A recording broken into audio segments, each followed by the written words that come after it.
Yo les gars, c'est Kenny, j'espère que vous allez bien. Aujourd'hui une nouvelle vidéo, c'est le Kenny du montage là qui vous parle parce que je me rappelais pas que je n'avais pas tourné d'intro pour cette vidéo. J'espère que ça va vous plaire, c'est un nouveau concept sur ma chaîne de cuisine étudiante, de vous montrer que même si vous avez une cuisine étudiante, vous pouvez faire des plats de dingue. Donc c'est parti, on est parti pour cette première recette, sur le premier tuto entre guillemets sur les mosastiques. J'espère que vous allez kiffer, on est parti, on se retrouve avec le Kenny du passé d'il y a 2 mois. C'est parti, let's go. Pour cette recette, vous allez avoir besoin d'huile de tournesol pour la cuisson des mosastiques. Vous allez avoir besoin de mozzarella de préférence sèche, ou sinon vous allez devoir l'essuyer avec du sopalin, de la chapelure, de la farine et dernièrement un paquet d'œufs. Maintenant qu'on a tous les ingrédients, on va passer au côté cuisine et je vais vous montrer comment les préparer. C'est parti. Prenez 3 bols. On va commencer déjà par remplir de la farine. Hop là. Dans un autre bol, vous allez verser la chapelure.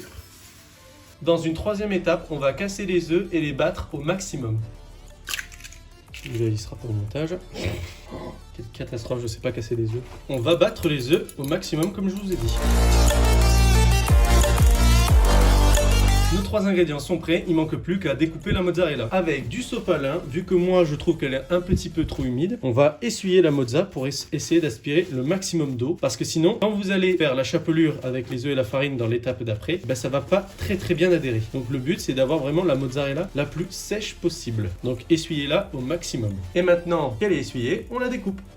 Maintenant qu'on a coupé la mozzarella en morceaux, on va passer à l'étape principale, l'assemblage. Donc dans un premier temps, vous allez prendre le morceau de mozzarella, vous allez bien le garnir de farine. Le but c'est qu'il y ait le maximum de farine. Maintenant, vous allez le tremper dans l'œuf, qu'il soit bien rempli d'œuf tout autour. On va le tremper dans la chapelure pour faire la première couche de chapelure. Et le but c'est que voilà, il soit bien entouré de chapelure partout. Et ce qu'on va faire, c'est que vous allez répéter cette étape une deuxième fois pour faire une deuxième couche en retrempant dans l'œuf. Et vous remettez dans la chapelure. Et je vous conseille de le faire au minimum 2 fois. Mais si vous avez peur que vos mosastiques se cassent, n'hésitez pas à le faire autant de fois que vous voulez. Plus vous le ferez, plus vous aurez une couche croustillante et agréable quand vous le mangerez. Donc pour moi, vous voyez, il est bien garni et il est bien rempli. On va le stocker et on va faire ça avec tous les autres.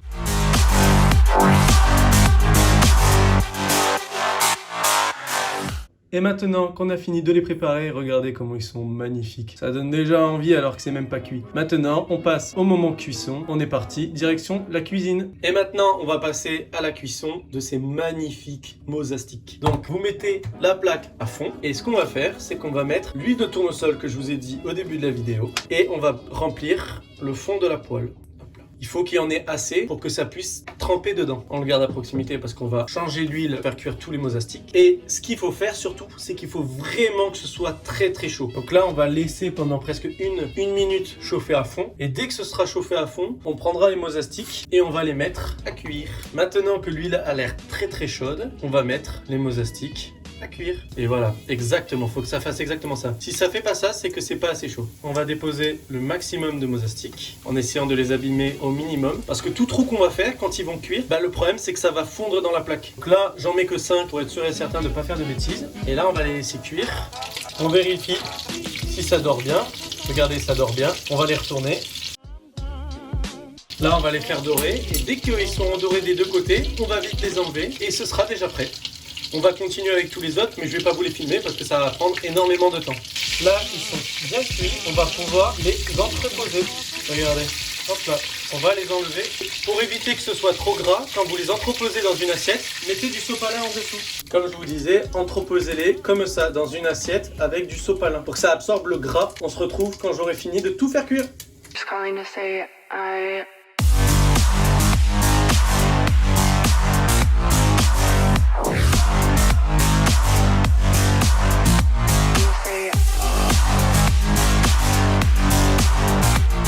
Bon, regardez les gars, regardez comment ils sont magnifiques ces mosastiques. Et maintenant, ce qu'on attend le plus, c'est de vérifier si ça a bien marché. On va casser en 2. Oh là là, je suis trop content.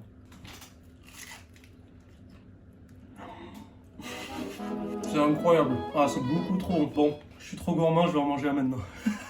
Bon les gars, si vous avez kiffé cette vidéo, n'hésitez pas à me dire dans les commentaires si vous voulez une autre vidéo cuisine. Franchement, ça m'a fait kiffer. Grâce au nouveau matériel, je vous mets la vidéo juste en haut à droite de l'unboxing du colis qui m'a permis de filmer cette vidéo. Donc franchement, ça m'a fait trop plaisir, c'était trop cool. Et vu le résultat là, je pense qu'on va juste couper la caméra et on va les manger. J'espère que vous avez kiffé cette vidéo. N'hésitez pas à vous abonner, à mettre un pouce bleu et à activer la cloche. Ça me fera grave plaisir. À m'écrire dans les commentaires si vous avez des idées de recettes que vous voulez me voir faire. Et même voir si on veut faire des challenges de bouffe. Donc n'hésitez pas à venir me suivre sur Instagram. On se retrouve dans une prochaine vidéo. C'était Keoni. Ciao les gars.